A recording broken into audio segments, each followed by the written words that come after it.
अवैध अयाज ने जो बात कही आशीष जी कि समाजवादी पार्टी दलित विरोधी रुख के कारण जानी जाती है, हालांकि उम्मीद ये होती है कि बहन जी बोलेंगी और सुबह ही बोल देंगी, लेकिन बहन जी अभी तक नहीं बोली। शायद कुछ इंतजार कर रहे होंगी कि एक आध दिन और देखते हैं फिर करेंगे जो भी। ना आकाश बोले, ना बहन जी बोले, ना सतीश मिश्रा बोले। लेकिन खैर बीएसपी के प्रवक्ता ने इस मंच पर कहा है कि समाजवादी पार्टी एंटी दलित एटीट्यूड के लिए जानी जाती है और उसी के कारण ये हत्या हो गई करहल में। कैसे रिस्पॉन्ड करेंगे आशीष जी?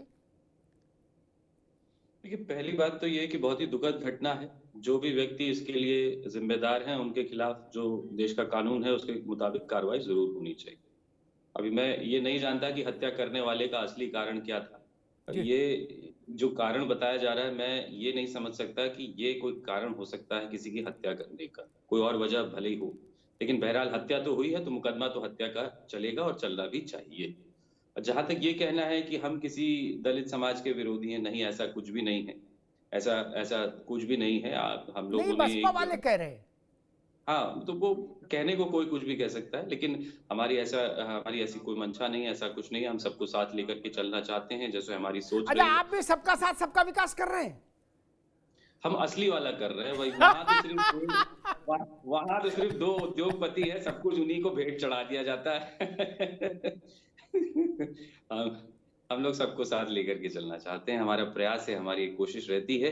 और जो कामयाबी हमें 2024 में मिली भी थी वो इसीलिए मिली थी कि सबका साथ हमें मिला था। जी दीपक सोनकर जी, मेरे ख्याल से आप जो भी दावा किया जाए वो सोच समझ के किया जाए, क्योंकि 21 और 22 2 दिन बीच में 23 को खुलजा सिमसिम हो जाएगा क्या?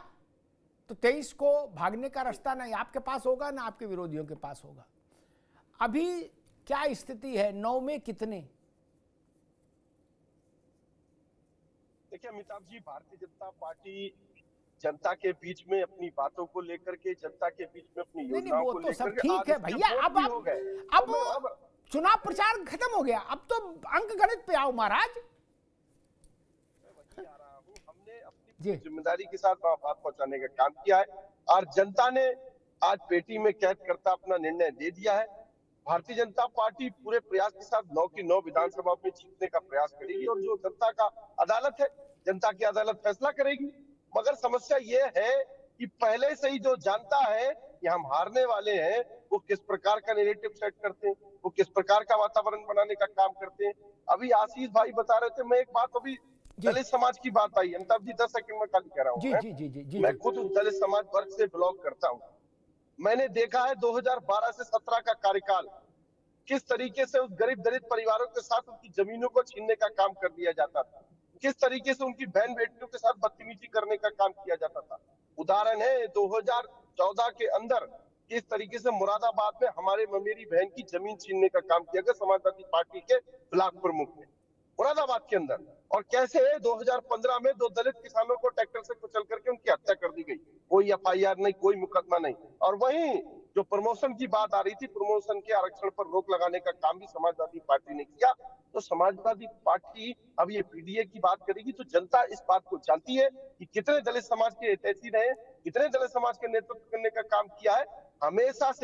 हमेशा से आप रिकॉर्ड उठा के देख लीजिएगा। मैं आशीष जी से भी कहूंगा, आप तो बहुत शिक्षित है, मेजर है, आप रिकॉर्ड देखिएगा। सबसे ज्यादा अत्याचार दलित समाज पे अगर कभी हुआ है तो 2012 से 17 के कार्यकाल में हुआ है, समाजवादी पार्टी की सरकार में हुआ है। अब कहां से तैसी हो जाएंगे? तो ये आज जनता इन्हीं सब परसेप्शन के आधार पर जनता ने वोट किया है।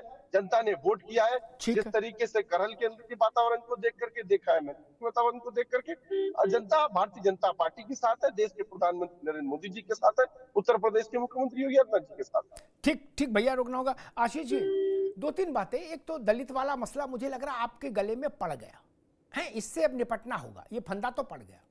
दूसरा विषय ये कि अगर पुलिस पर पथराव किया जा रहा हो तो पुलिस को क्या करना चाहिए? गुलाब बांटने चाहिए कि चॉकलेट बांटनी चाहिए पत्थरों के जवाब में? एक। दूसरी बात, क्या ऐसा संभव है कि बिना पुलिस के चुनाव हो जाएगा? नहीं ना।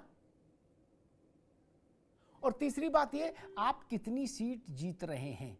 अब तो हो गया जो होना था, अब अंक गणित आना चाहिए, कितनी सीट जीत। 3 विषय हैं।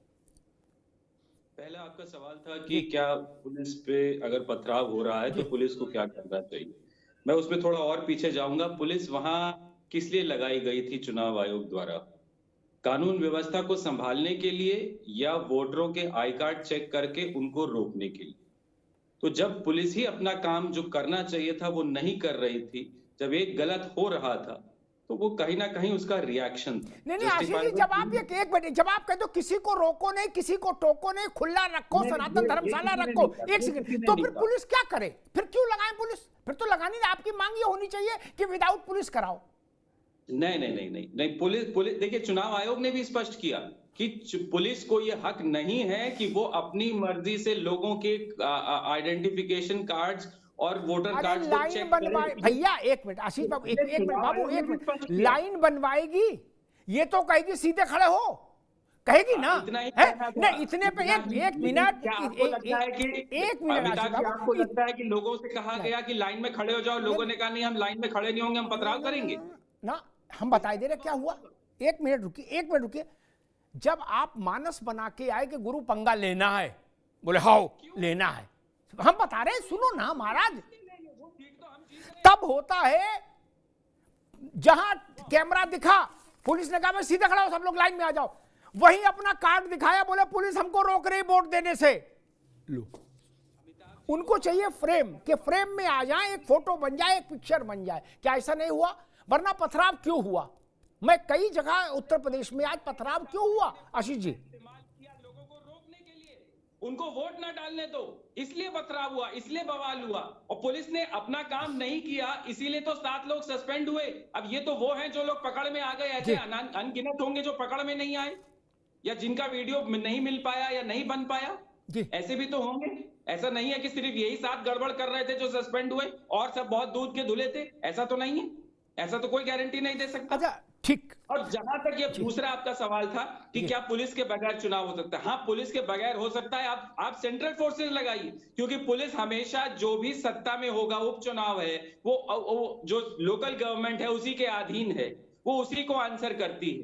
तो आप सीआरपीएफ का इस्तेमाल करिए, उनको कोई लेना देना नहीं है इससे, वो कर लेंगे ज्यादा अच्छे से, इम्पार्शियली, हम जिसे कहते हैं न्यूट्रल हो करके वो मैनेज कर लेंगे। पुलिस की हाल तो अमिताभ जी, अब मैं आपको क्या बताऊं, आप बेहतर जानते हैं। ठीक आशीष भाई, 14 में आपकी सरकार थी और आपके दोस्त की सरकार दिल्ली में थी क्या?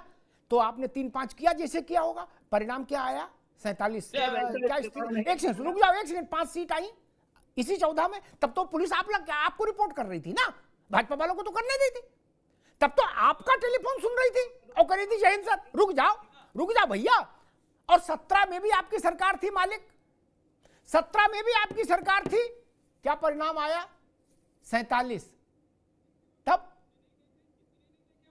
इसलिए इस गलतफहमी में न रहो कि पुलिस चुनाव हरवा देती है, पुलिस चुनाव जितवा देती है, ऐसा संभव नहीं। अंकुर सक्सेना, अगर पुलिस चुनाव हरवा और जितवा सकती तो 1952 में पहला चुनाव जब हुआ था, तब से लेकर आज तक कोई सरकार चुनाव हारती ही नहीं। जो एक बार आ जाती वो 1000 साल तक रहती, क्योंकि पुलिस तो सबके पास रही नहीं। फिर गोविंद वल्लभ पंत के लड़के बच्चे आप अभी तक मुख्यमंत्री क्यों नहीं रह लेते? भाजपा में और दूसरों में अगर पुलिस ही, थानेदार ही चुनाव जितवा सकता होता तो जिसकी सरकार होती, फिर मायावती चुनाव कैसे हार जाती? तब थानेदार उनके पास नहीं थे। अखिलेश यादव कैसे हार गए? मुलायम सिंह यादव कैसे हार गए? भाजपा कैसे हारी? कांग्रेसी कैसे हारे 89 में?